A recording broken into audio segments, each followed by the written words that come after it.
We have Dr. Prasanna Venkatesh Ramesh from Mahatma Eye Hospital, Trichy for visualizing normal angles. Unfortunately, Dr. Prasanna could not be with us because of an injury.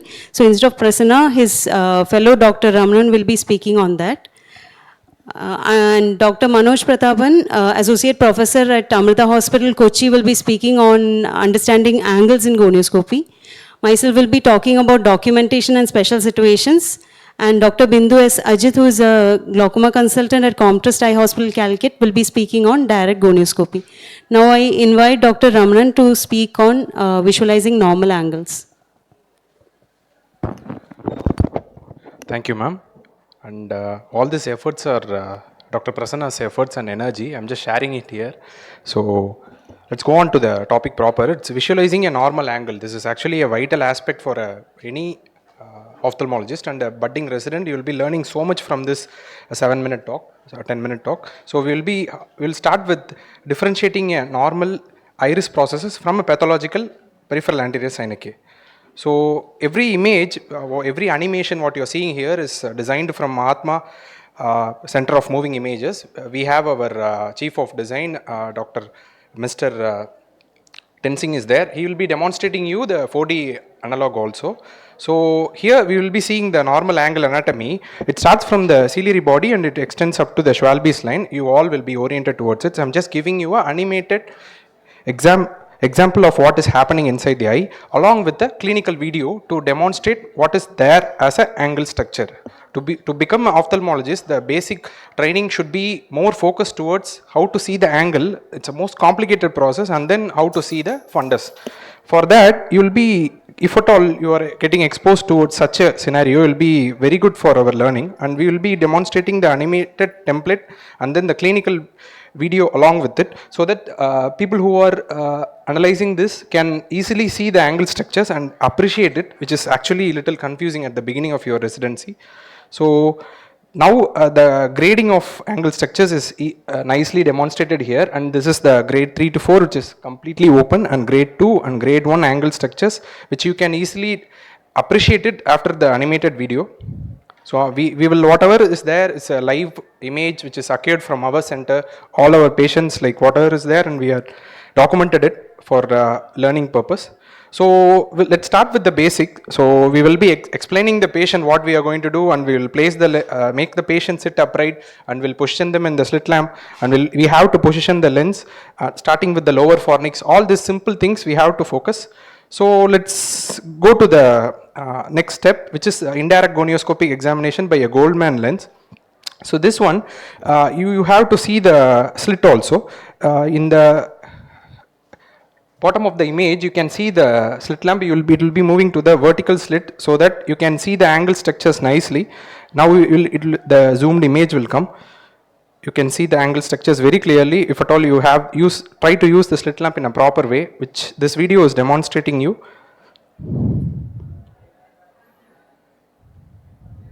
So let's see what all the difficulties we'll be facing. That this is the iris process, and which we already seen in the animated video, and this is the peripheral anterior synecdoche. I'll again playing it. This is the peripheral anterior synecdoche, which is coming. This is a pathological peripheral anterior synecdoche. This is going to rise the IOP. It is going to block the angle structures. So we will be seeing the animated image in a clinical video in this. So this, in the right side, you will be seeing the iris process as a real-time image, and towards your left you will be visualizing the peripheral anterior synecdoche. I think everyone here can appreciate the peripheral anterior synecdoche. So let's go on to the animated image, which you can see the iris process at the top, and then the peripheral anterior synecdoche in the half of the image. So let's go to the angle viewing order. So we will be having a Goldman 3 mirror, 1 mirror, and Goldman 2 mirror. So towards your right, there will be 3 rotation needed for Goldman 3 mirror and 1 mirror. First, you will be seeing the first inferiorly, and then towards your temporal aspect and superior, and you can see the nasal aspect. Depends on the turning, you can visualize the angle structures. And for the gold mirror, you just need only 1 rotation. You can simultaneously visualize 2 angles. So we will be describing you what is happening there. So let's go on to the manipulative gonioscopy. This is very nice video, like the patient is positioned straight. We are seeing the patient is asked to look straight. Now you can see there is a positional closure. When the patient is looking down, you can see, visualize the angle structures which is opening. So I'll again play this video. Please look into it. So we have kept the lens and the patient is looking straight. The angle structures will be seen now, and it's closed. And if the patient is looking down inferiorly, the angle structure is getting open. You can see the click there. That's how you have to see whether it is appositional or it's synechial angle closure. You have to differentiate that. That's a part of glaucoma management. And indirect gonioscopic examination, we will be using the Z's mirror, and this is, you can do with the cross and plus. So this, you don't need to rotate the lens. It will be giving you the perfect angle structures. And indentation gonioscopy, this compression gonioscopy is very important in therapeutic situation. So what we will be doing in a special situation, we will be demonstrating it.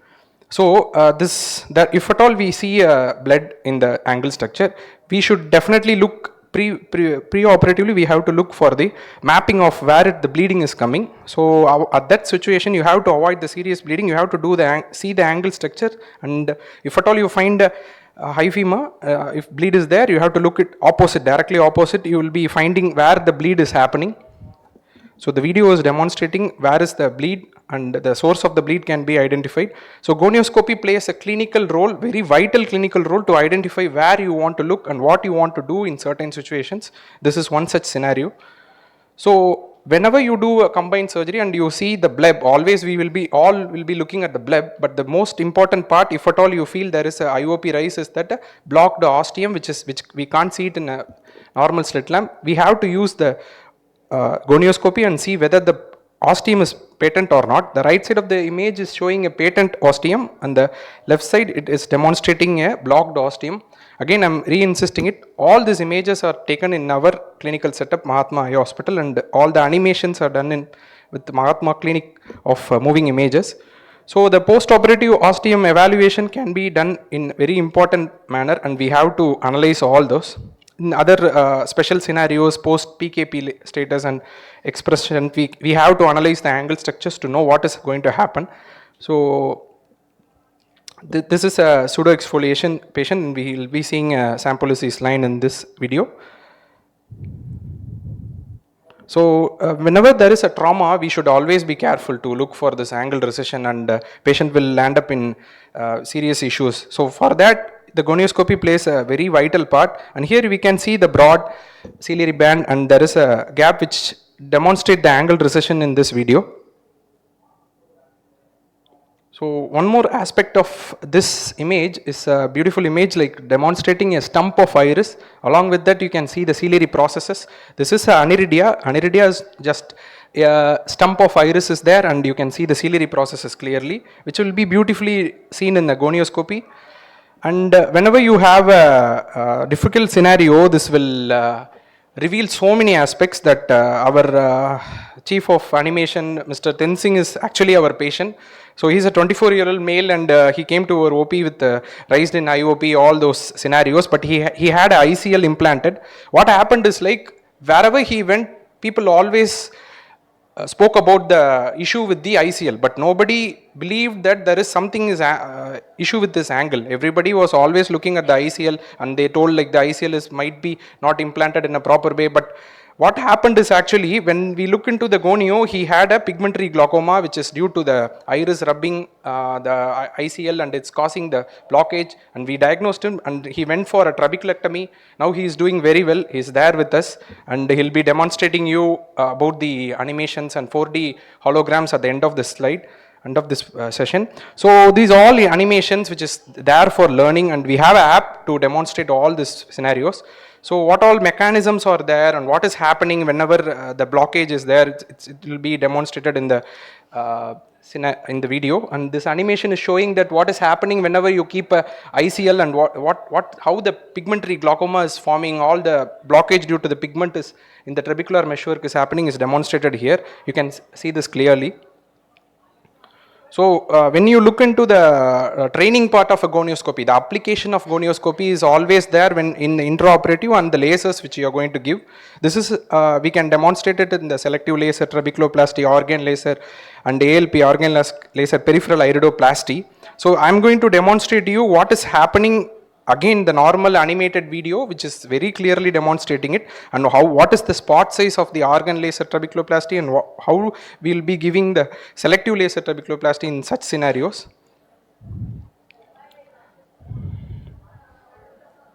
So this one animation which is going to give you a detailed outlook to demonstrate to anyone, whoever wants to know, even the patient education also, we can really give them a proper analysis of what is happening inside the eye. This is an eye with a normal angle, and I'll quickly skip to the next part.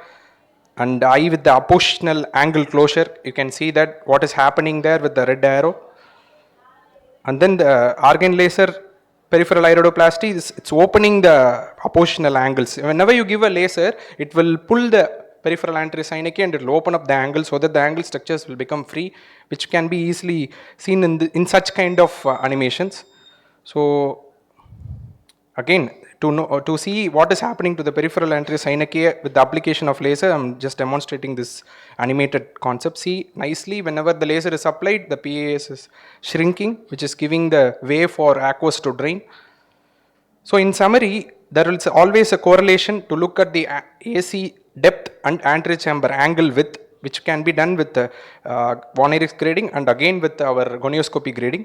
So we all need to be understanding what is happening inside the eye, and then we have to demonstrate. The deep chamber is always, most of the time it will be having a wide angle, and the shallow chamber will be having a narrow angle. What it implies is that whenever we see a hypermetropic eye, we have to be very careful about the angles, and we have to see what is happening in their angle structures also. This is very simple diagrammatic explanation. If you see that there is a deep chamber, there is a very large opening, and then if you see the shallow chamber, there is always the closed angle structure, because the lens is swollen and it's causing the aqueous to drain in a not a proper way. Here we can see the lens is enlarging and the iris structure is closing. Because of this, the effect is happening in the aqueous drainage. The aqueous is not draining properly, the IOP will rise. So this is a post-angle closure attack eye. Again, we believe in giving a metaphorical aspect of what is happening in a clinical scenario. So whenever you see such scenarios, and if the lens is causing, go for the extraction of lens, and always removing the lens will relieves the pupillary block. It rotates the iris posteriorly, changes the zonal or vectors and ciliary body position by moving it posteriorly, and it always acts as increases the trabecular meshwork flow, and it releases the peripheral anterior synechia along with the increase in the anterior chamber space, which is going to give a way for more aqueous drainage. So what happens to the iris when you remove the lens is like nicely demonstrated in this animation, and the iris is pulling back. Again, I'm showing it. Whenever the lens is removed, the iris is coming back to its original position, and it is giving a way for aqueous to drain.